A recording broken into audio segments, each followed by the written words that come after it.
நம சிவாய. இறை அவதாரம் சுவாமிஜி தனது பக்தர் குருசாமி அவர்களுக்கு அருளிய வேதவாக்கு.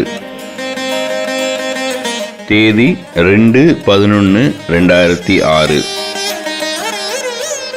இவ்வுலகில் உனக்கு சொந்தமானது என்று எதுவுமே கிடையாது. உன்னிடம் இப்போது இருக்கும் எல்லாமே இறைவனால் உனக்கு உன் கர்ம வினைகளுக்கு ஏற்ப உனக்கு கொடுக்கப்பட்டவையே. இதை நீ மகிழ்ச்சியுடன் ஏற்றுக்கொண்டு இறைவனை நன்றியுடன் நினைத்து வணங்கி அவனிடம் சரணடைந்து அவன் கருணையை பெற முயற்சி செய். உனக்கு சொந்தமில்லாத எல்லாம் உனக்கு சொந்தம் என்ற மாயையில் இருந்து உன்னை விடுவித்துக் கொண்டு நிம்மதியை பெற இறைவனை வேண்டு. நீ எப்படி வந்தாயோ அப்படியே செல்வாய். ஆசையை அழித்து அறவழியை நாடு.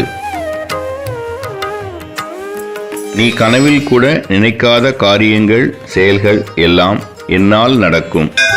ஓம் நம சிவாய. Shivaya, Om Namah Shivaya.